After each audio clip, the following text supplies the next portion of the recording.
There has always been whispers of a legend in the dense woods of northeastern Prince George's County.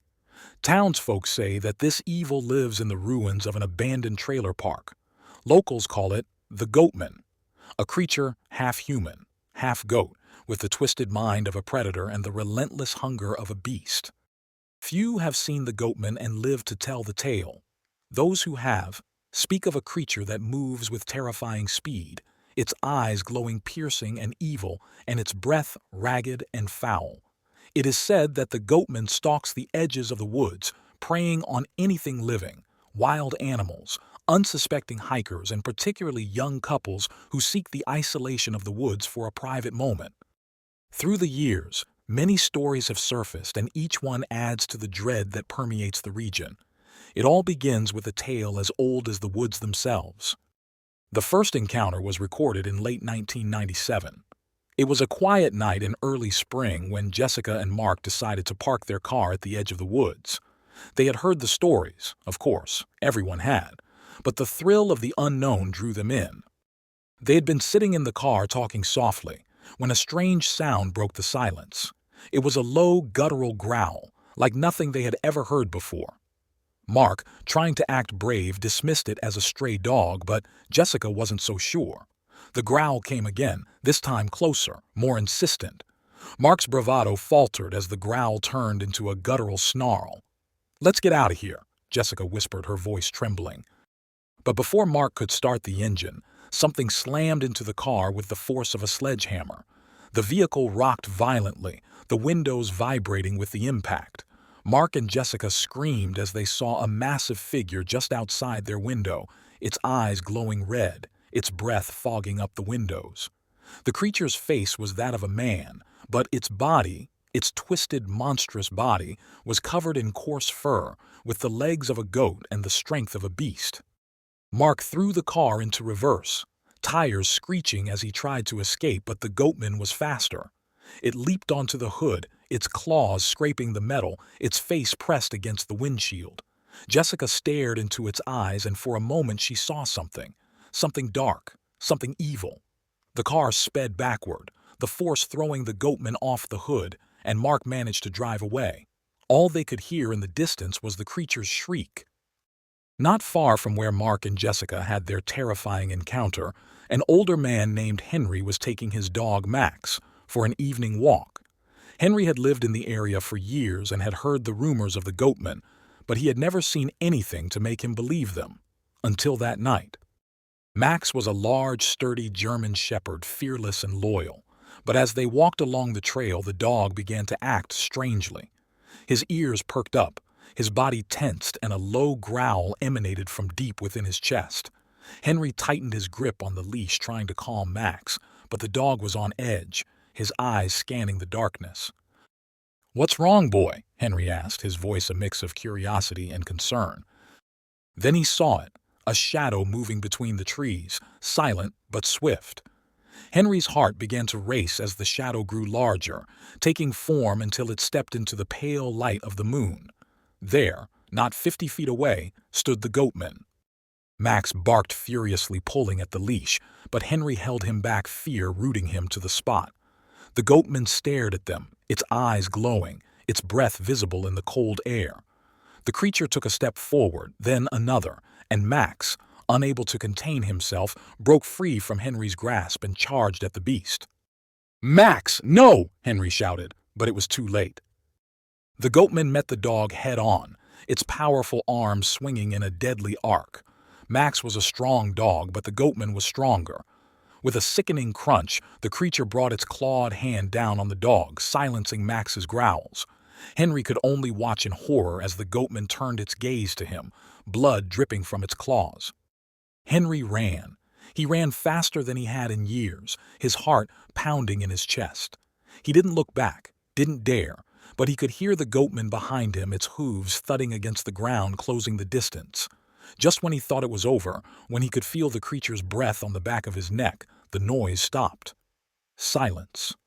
He collapsed to the ground, too afraid to turn around, too afraid to move. Minutes passed, and then hours, until finally the sun began to rise. Only then did Henry dare to look back. The Goatman was gone, leaving Max's remains behind. Word had spread quickly about the Goatman's return, and the people of Prince George's County grew wary. Couples avoided the secluded spots they once frequented, but for some the thrill of danger was too enticing. One such couple was Emily and Jake, who decided to test the legend for themselves. They drove to a secluded area known as Lover's Lane, a narrow dirt road surrounded by thick woods. They parked the car, turned off the engine, and sat in silence, waiting. The minutes ticked by, and nothing happened. Jake laughed, teasing Emily for believing in such nonsense, but Emily wasn't so sure. There was something wrong. She could feel it, a sense of dread that crept into her bones. "Let's go," she said, her voice barely above a whisper. But before Jake could respond, they heard the sound of hooves on the gravel, slow and deliberate. Emily's heart raced as the sound grew louder, closer. Jake turned on the car's headlights, and there, standing in the beam, was the Goatman. The creature was even more terrifying than the stories had described. Its eyes glowed with a sickly red light, and its mouth twisted into a snarl revealing sharp, yellowed teeth. The Goatman moved toward them, its hooves clicking against the ground, its breath hissing through its nostrils. Jake fumbled with the keys trying to start the car, but his hands were shaking too much. The Goatman reached the car, its claws scraping against the hood, and Emily screamed as the creature leaped onto the roof. The metal groaned under its weight, and they could hear its claws digging into the surface. The car finally roared to life, and Jake slammed his foot on the gas. The tires spun, kicking up gravel, and the car shot forward, throwing the Goatman off balance. They sped down the road, the Goatman chasing them, its eyes glowing in the rearview mirror. But the road was rough, and the car bounced and swerved, nearly going off the edge. Just as the Goatman was about to catch up, they hit a sharp turn, and the creature skidded, losing its footing. Jake didn't slow down, didn't stop until they were back in the safety of town. They never spoke of that night again. The Goatman's attacks became more frequent, and the fear among the residents of Prince George's County grew. The authorities dismissed the stories as hysteria, but the locals knew better. A group of hunters decided to take matters into their own hands. They armed themselves with rifles and set out into the woods one night, determined to put an end to the terror. The hunters moved quietly, their senses sharp, their eyes scanning the darkness for any sign of the creature. Hours passed, and there was nothing. Just as they began to doubt the stories, a rustling in the underbrush caught their attention. The lead hunter, a man named Bill, raised his rifle, his finger on the trigger. The rustling grew louder, and suddenly the Goatman burst from the trees, charging at them with a speed that defied its size. The hunters fired, the sound of gunshots echoing through the woods, but the Goatman didn't stop. It dodged the bullets with inhuman agility, closing the distance between them in seconds. Bill barely had time to react before the creature was upon him, its claws ripping through flesh and bone. Panic set in as the hunters realized they were outmatched. They fired wildly, their shots going wide, and one by one, the Goatman took them down. The last hunter, standing covered in his friend's blood, fell to his knees, his rifle slipping from his grasp. The Goatman stood over the last hunter. Trembling, the hunter looked up at the creature towering above him. The moonlight revealed the true horror of its form, the twisted, sinewy muscles of a beast, the cloven hooves that seemed to dig into the earth with each step, and the human-like face that was a grotesque mockery of man. He tried to reach for his rifle, his hands shaking, but the Goatman's hoof came down hard on the weapon, snapping it in two. The hunter let out a whimper, his mind racing for any possible escape. But there was none. The Goatman crouched low, its glowing eyes boring into his as if savoring the moment of pure terror before the kill. "Please," the hunter stammered, his voice barely a whisper. The Goatman snarled, revealing teeth stained with the blood of its previous victims. It was the last thing the hunter saw before the creature lunged, its claws sinking into his chest, tearing him apart with a brutal efficiency. By dawn, the woods were silent again. The bodies of the hunters lay scattered among the trees, torn and broken. The Goatman retreated back to its lair deep within the abandoned trailer parks where it knew it was safe. A few days later, oblivious to the terror that had unfolded in the woods, a group of 4 college friends decided to go camping. They had heard rumors of the Goatman but dismissed them as nothing more than local folklore, the kind of stories meant to keep kids from wandering too far. The promise of adventure and a weekend away from the stress of school was too tempting to pass up. They arrived at a secluded spot near the edge of the woods where the trees grew thick and the undergrowth was dense. They set up camp laughing and joking, completely unaware that they were being watched. As the sun dipped below the horizon, they built a fire, its warmth and light a false sense of security against the dark night. As the evening wore on, the conversation turned to the Goatman. The firelight flickered over their faces as they took turns recounting the various legends, each one more outlandish than the last. They laughed it off, but there was an undercurrent of unease among them. It wasn't until the fire began to die down that they noticed the silence. The usual night sounds, the chirping of crickets, the rustle of leaves in the wind, had stopped. "Do you hear that?" Sarah, one of the girls, asked, her voice barely audible. The others listened, straining their ears. At first they heard nothing, but then, faint and distant, came the sound of hooves on the forest floor, slow and deliberate, growing closer with each passing second. Panic set in as they realized the stories might be more than just myths. They scrambled to their feet, their eyes wide with fear. Then, just beyond the circle of light, they saw the creature, its silhouette a nightmare come to life. The creature stepped into the light. It moved with terrifying speed, closing the distance between them in a heartbeat. The campers scattered, running in different directions. One by one, the Goatman hunted them down. It found Sarah first, her breath hitching in her throat as she hid behind a tree, praying it wouldn't find her. But the Goatman's senses were honed to detect even the faintest heartbeat. It pounced on her with a snarl, and the last thing she saw was the flash of its claws before her life ended. The others fared no better. The Goatman found them, tearing through the woods like a whirlwind of death. Their screams were short-lived, cut off abruptly as the creature ripped them apart with its claws, leaving nothing but blood and silence in its wake. By the time the sun rose, the campsite was a scene of unspeakable horror. The tents were shredded, the fire long extinguished, and the bodies of the campers were scattered among the trees. The Goatman, its hunger temporarily satisfied, disappeared back into the shadows, leaving the woods silent.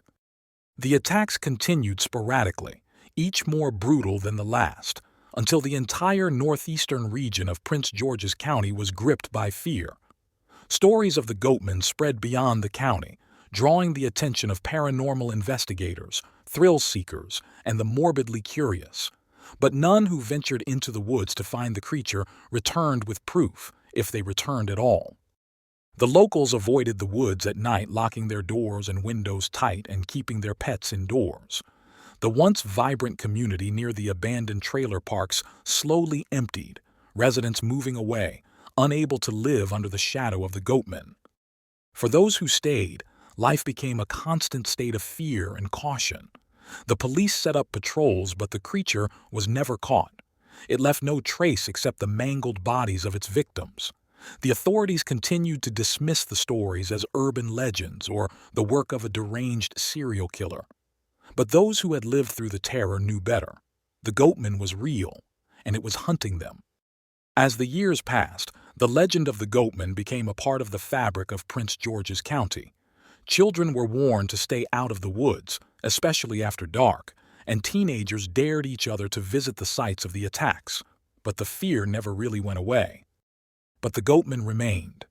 It was seen less frequently as the population around the woods dwindled, but every so often a hiker would go missing, or a mutilated animal carcass would be found near the edge of the forest. The locals knew what it meant. They knew the Goatman was still out there, waiting. In time, the abandoned trailer parks became overgrown, reclaimed by the forest. The old roads leading into the woods fell into disrepair, forgotten by all but the most intrepid adventurers. And the Goatman, its lair deep within the heart of the forest, became nothing more than a chilling tale told around campfires. Decades later, the story of the Goatman resurfaced, catching the attention of a new generation of thrill seekers. A group of paranormal investigators armed with the latest technology decided to uncover the truth once and for all. They arrived in Prince George's County, determined to find the creature and prove its existence. They set up camp at the edge of the woods near the old trailer parks and began their search. Equipped with thermal cameras, motion sensors, and night vision goggles, they were confident that they could capture evidence of the Goatman. But as night fell, the familiar silence settled over the woods and the unease that had plagued so many before them began to take hold. Hours passed and the investigators found nothing.